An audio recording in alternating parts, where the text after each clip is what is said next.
a Kangaroo Fern production. A Guerrilla Podcast Syndicate production. #RealTalk2 Willing ka ba to share? Alam mo na ba? is an online streaming podcast that talks about unfiltered take on things. Ready ka ba? Handa ka bang magbulgar na mga isyong iniiwasan mong malaman? It unravels concerns about love and relationships, family, Carry mo bang aminin sa sarili mo na ito na to? G ka bang pag-usapan to? friendship, and people on topics which the latter normally avoids to disclose. Really? Dahil #RealTalkTo. With Global Master Coach Mike Celis and Radio DJ Tere Gonzalez. Powered by Guerrilla Podcast Syndicate.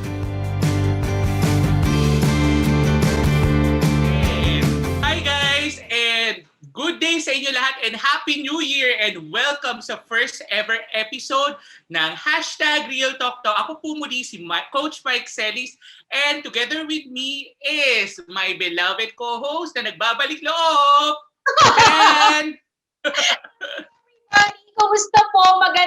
Magandang New Year ngayong 2021 po sa inyong lahat.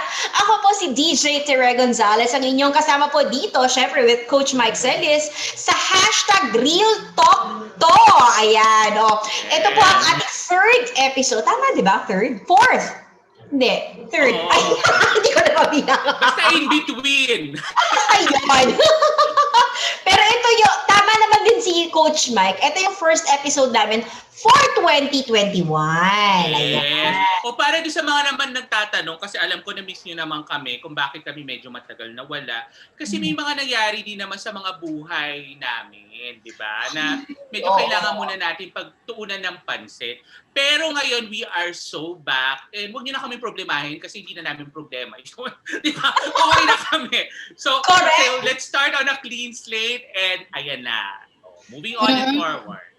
Correct. At dahil 2021 na, syempre, ang daming nag-aabang sa atin at naglo-look forward for more good things that will happen. Kasi alam naman natin na parang yung 2020, sobrang naging mabilis lang. Pero sobrang medyo naging talagang naging life-changing yung nangyari sa atin noong nakaraang taon. And it made us realize so many things. It has done a lot of bad to most of us, but it also has done a lot of good naman to all of us, di ba? So, itong 2021, pag-uusapan po natin ngayon, yung mga bad habits na kailangan natin i-ditch out or baguhin ngayong bagong taon. Ayan. To your words nga, di ba? Sabi mo nga, life-changing. Correct. So, dapat ngayon, we must change. Para naman, bumagay tayo dito sa 2021. Hindi na pwede ang ugaling 2020, di ba? Hindi pwede yung, when I say ugaling 2020, para lang naman sa kaalaman nyo lahat, ito yung tipong wala na akong magagawa. Sira na ang buhay ko. Ang pangit na ng buhay ko. Minalas ako. Kasi di ba ganun yung pinaka-main na konsepto ng mga tao when the pandemic happened. Yes. But truth be told, ibang-iba po ang 2021, di ba? And it all starts with having that mindset na may mga kailangan ka rin baguhin sa sarili mo. So pag-usapan po natin yan ngayon. At Okay. dahil nabanggit ni Coach Mike na may mga kailangan baguhin ngayon 2021, ito na yung akin na, yung naiisip ko kailangan unang baguhin. Nakasanayan natin yung pagsasabi ng kailangan meron tayong New Year's resolution. Ito idudugtong Ay, gusto ko yan. at sa akin, it's more of doing or starting habits more than the resolution itself. It's more of doing continuity in everything that you have planned, di ba? Yun yung para sa akin. Kasi everything, nag-start ang pandemic and in 2020, nagkaroon tayo ng new normal. And alam nyo, bagay-bagay sa mundo that we cannot control, di ba? So, kung natin mabago ang mga bagay na ito, katulad nga na sinabi ni Coach Mike, why not our mindset ang ibago natin, di ba? Oo. Maganda yung sinabi mo na parang it's not about just having New Year's resolution. Ako naman, ididikit ko naman doon, okay? Ang isa sa mga bagay na dapat baguhin natin ngayong 2021. So you want to start a podcast? Or perhaps you've already started one, but you're still unclear on how you can actually make this podcasting work. No worries. That's why we're here for you. We are Guerrilla Podcast Syndicate, powered by Kangaroo Fern Media Lab. Join our network. Contact us at info@kangaroofern.com because we're stronger together. Ay ang paghihintay ng isang perfect timing, kagaya ng New Year upang magbago. Tama ba? Ganito yan eh. Tere, di ba parang yung mga tao ang nangyayari sa kanila, sa birthday ko na lang, sa Pasko na lang, sa New Year na lang, saka ako magbabago, saka ko na lang gagawin to, saka ko na lang ibibigay sa sarili ko to. Pero ang tanong ko naman sa lahat ng mga natin, sa mga viewers and listeners natin is that, paano kung hindi dumating? Paano? Correct. Diba? So you would never know. So there's no such thing as perfect timing. Ikaw ang gumagawa ng perpektong moment kung kailan mo pinili yon. So tanggalin po natin yung notion na yon para nun kahit na hindi New Year, kaya nyo magbago for the better. Hindi kailangan ng New Year's resolution para magbago. So isa pang dapat na na nabaguhin natin ay ang ugali na paghihintay ng go signal ng ibang tao bago tayo magbago. Meaning, itatanong ko muna, papayag ba ang magulang ko? Papayag ba ang jowa ko? Papayag ba lahat ng tao? Kaya ko ba to? Kailangan ko munang marinig lahat ng input nila bago ko gawin. Hindi po ganun yon. Sabi ko nga, ang tinuro ng 2020 sa atin ay mag-journey tayo sa sarili natin. It all boils down kung ano yung mga desisyon na ginagawa natin para sa sarili natin. Remember, ang desisyon na gawin mo sa sarili mo, hindi ka naman papanagutan ng mga tao nagsabi sa yung ituloy mo yan or wag mo ituloy Ikaw ang makakaramdam kung ano man ang epekto nun. So allow yourself to come from that space na tama na ang validation mo mismo. Meaning pag sinabi mong gagawin mo yan, gawin mo na. Hindi mo na kailangan ng go signal ng iba. Correct. Ayan, naalala ko na Coach Mike, ang pagiging idealistic. Eto babanggitin lang natin. Binanggit ni Coach Mike kasi yung hindi mo na kailangan pang, alam mo yun, hintayin ang mga go signals, yung mga sign na yan. Alam niyo minsan, wala naman talagang problema. Okay just to be fair. Wala naman talagang problema na minsan, will of the mind na lang yan Kung talagang gusto mo nang hinang sign, sige. Pero minsan iisipin ko din, Your podcast journey starts here. Take the first step on your side. Hustle with us. It starts with a great domain. Get your podcast web host with Beard and Coffee at www.beardandcoffee.com.au or find us at Facebook. Realistic ba yung pinaplano mo? 'Di ba? Kailangan ituhog mo doon sa concern na yun, sa address na yon na yung ginagawa ko ba or yung plano ko bang gawin, very realistic ba talaga in the future? Is it really doable? Is it feasible? And if I cannot do it, kasi sometimes when we overcalculate or we overanalyze things, di ba? Nawawala din tayo sa concentration kasi masyado mong iniisip step by step ang mga dapat mong gawin. When in fact, you just have to do it, di ba? Kaya ngayon 2021, alam mo sabi nga nila, kapag minsan masyado mong seryoso ang mga bagay-bagay, wala ka napupuntahan. Kasi sobrang focus mo sa bagay na hindi mo neglect mo na yung mga surroundings mo na mas importante pa lang dapat mong intindihin. Ngayon 2021, I think siguro kailangan natin balikan yung mga simpleng bagay na kailangan natin ng pansin, 'di ba? At i-acknowledge, 'di ba? Ano ba naman yung acknowledge mo yung mga kaibigan mo talaga naman nandyan, akala mo wala sila, pero nandyan pala sila. And they will be more ready for you this 2021. Balikan mo yung mga bagay na yun. Gusto ko yung yung sinabi mong yan. Gawin natin siya main point. Simplify. Simplify not only in terms of the relationships that you keep. Ang ibig sabihin nito, hindi po kailangan na kayo ang pinaka-popular sa buong bayan. Ang kailangan nyo lang po ay yung mga taong totoo sa inyo. Pangalawa, hindi nyo po kailangan na 100 pares ng sapatos. Ang kailangan nyo lang po ay magagamit nyo talaga. Same goes with the damit. Tinuruan tayo maging back to basic ng 2020. So, apply natin to sa 2021 not because tinitipid natin ang sarili natin, but then we get to realize that there's more to than just what we have. What is more important is what we choose to be. Okay? So, yun yung doon di ba? Not what you have, but what you choose to be. Yun po yung mas Importante. And the simpler life gets, actually, the more beautiful it becomes. Sabi ko nga, yun yung realization ko, habang tumitira ako dito sa isla ng Boracay, di ba? Nag-uusap lang kami kanina na sabi ko, hanggang ipagpapalit ko yung buhay ko sa Manila. This podcast is brought to you by Guerrilla Podcast Syndicate, powered by Kangaroo Fern Media Lab. Kangaroo Fern is Australia's independent video and podcast management agency with a mission to help individuals and entrepreneurs to start their own podcasts and harness the power of podcasting.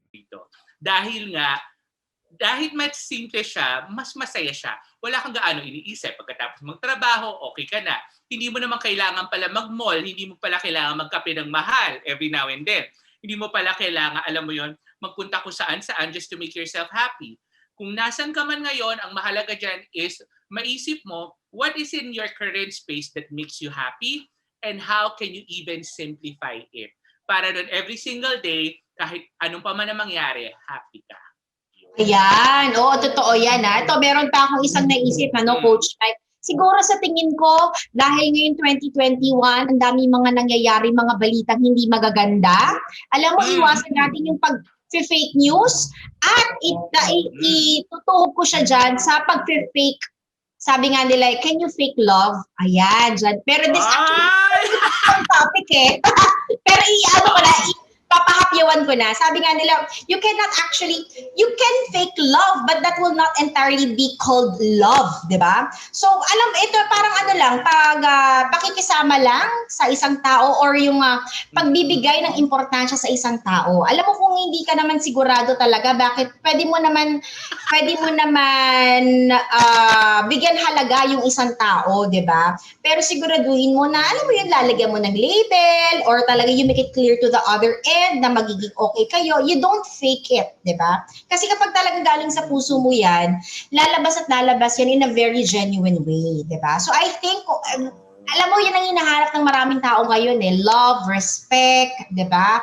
Why don't we give that ngayon 2021? Kung dati 2020 medyo reserved ka pa, ganyan, because you're scared kasi ang dami lang hindi nangyayaring magaganda ngayon. Bakit ngayon 2021 baguhin mo yun? Just share all the love that you can give and it will come back 100-fold. Naniniwala ako doon.